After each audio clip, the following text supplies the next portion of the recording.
45 वर्षीय दीवान की नौकरी छूट गई थी। बॉस ने जलील करके ऑफिस से निकाल दिया था। पिछले 12 महीनों में तीसरी बार उसे नौकरी से निकाला गया था। रात हो चुकी थी।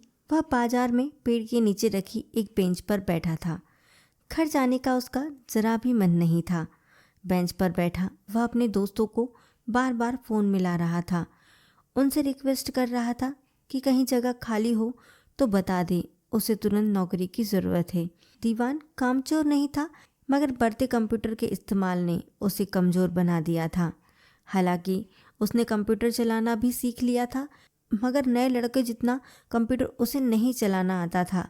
इस कारण उससे गलतियां हो जाती थी। रात के 10 बजे वह हताश और निराश सा घर पहुंचा।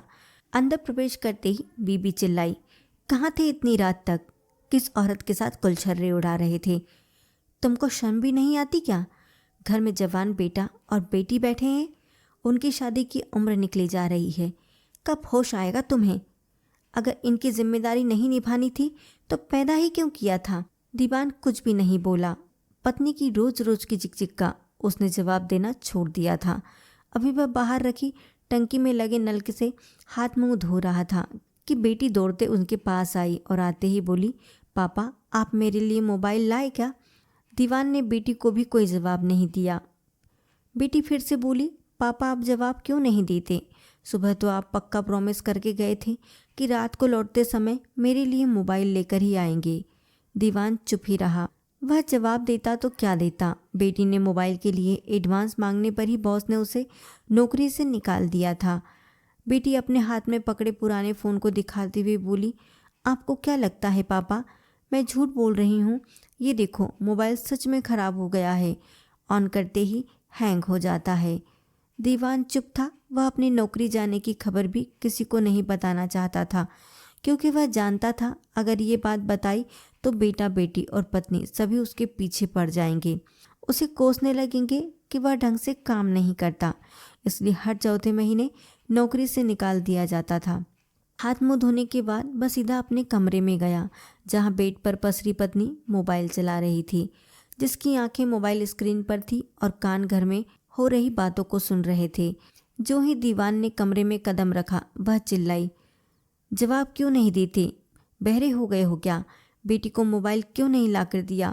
वह दबी दबी आवाज़ में बोला, पैसे हाथ में नहीं आए, जब पैसे मिलेंगे तब ला दूंगा। पत्नी बोली, हाथ में नहीं थे तो किसी से उधार ले लेते। तुम जानते हो ना वह कंपटीशन की तैयारी कर रही है, बिना मोबाइल के कैसे पढ़ेगी? दीवान के पास जवाब देने को बहुत कुछ था, मगर अब उसने चुप रहना सीख लिया था। वह रसोई में चला गया, खुद ही थाली निकाली, फिर खाना खाने लगा। दीवान की बेटी 22 साल की हो चुकी थी, बेटा 24 साल का हो चुका था। दोनों पढ़ाई में कम और सोशल मीडिया पर ज़्यादा समय बिताते थे। इस कारण कंपटीशन में निकलने का सवाल ही पैदा नहीं होता था। अभी दीवान ने खाना खत्म ही नहीं किया था कि उनका बेटा घर से बाहर से गाना गुनगुनाता हुआ सीधा रसोई में आया, मगर दीवान को वहाँ खाना खाते देखकर अपने कमरे में चला गया। दीवान ने नोटिस किया कि उसके कदम बहक रहे थे। जरूर यार दोस्तों के साथ बैठकर पीकर आया था। शुरू में तो जब बेटा पीकर आता था तब दीवान उसे बहुत डांटा करता था, मगर एक दिन बेटा सामने से बोल गया। दीवान को ज़्यादा गुस्सा आ गया था, इस कारण उसने बेटी को थप्पड़ लगाना चाहा। तब बेटी ने उसका हाथ पकड़ लिया था और गुस्से में उसे आंख दिखाने लगा था।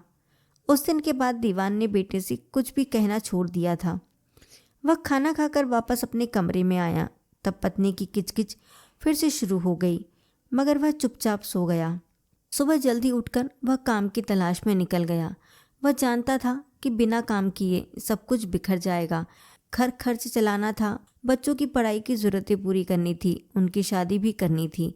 शाम तक वह भूखा प्यासा दफ्तर के चक्कर लगाता रहा।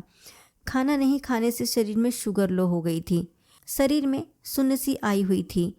वह सोचते हुए चल रहा था। पता नहीं कब चलते चलते वह फुटपाथ के मुख्य सड़क पर आ गया। तेज दौड़ता हुआ ट्रोला उसके ऊपर से निकल गया। दीवान को तड़पने का मौका भी नहीं मिला। सड़क पर ही उसके प्राण पखेरु उड़ गए। दीवान के बेटा और बेटी और पत्नी ने रोते बिलखते हुए उसका अंतिम संस्कार किया। उसके जाने के बाद वह घर का माहौल पूरी तरीके से बदल गया। जिन लोगों ने उधार पैसे ले रखे थे वे रोज़ घर का चक्कर लगाने लगे थे। रिश्तेदारों ने फ़ोन उठाना बंद कर दिए थे। घर का वाईफाई का कनेक्शन कट चुका था। अचानक से घर में नेट चलना बंद हो गया था। बेटी और बेटा अब खाने में कमी नहीं निकालते थे। जो भी मिल जाता खाकर पानी पी लेते थे। बेटे की आज़ादी खत्म हो गई थी। अब वह एक कपड़े की दुकान में 7,000 रुपये महीने की नौकरी करने लगा था। बेटी भी एक प्राइवेट स्कूल में 5,000 रुपये महीने की नौकरी करने लगी। पत्नी के लिए सब कुछ बदल चुका था। माथे का सिंदूर मिटते ही उससे सजने संवरने का अधिकार छीन लिया गया था। अब वह घंटों शीशे के सामने खड़ी नहीं होती थी। पति को देखते ही किचकिच शुरू कर दिया करती थी। अब उसकी आवाज़ सुनने को तरस गई थी। जब पति जिंदा था वह निश्चित होकर सोया करती थी, मगर उसके गुजरने के बाद एक छोटी सी आवाज़ भी उसे डरा देती थी। रात भर नींद के लिए तरसती रहती थी। उसके गुजरने के बाद पूरे परिवार को पता चला था कि वह उनके लिए बहुत कुछ था। वो सुख चैन था, वो नींद था, वो रोटी था, वो कपड़ा था, मकान था, वो पूरा बाजार था, वो ख्वाहिशों का आधार था। मगर उसकी वैल्यू उसके जीते जी उन्हें पता नहीं थी। बाप की कदर किया करो, अगर वो गुजर गया तो अंधेरा छा जाएगा।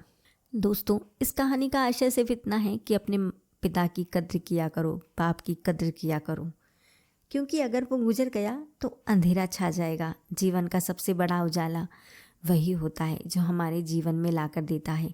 हमारी सारी खुशियाँ, हमारी सारी इच्छाएं वही पूरी करता है।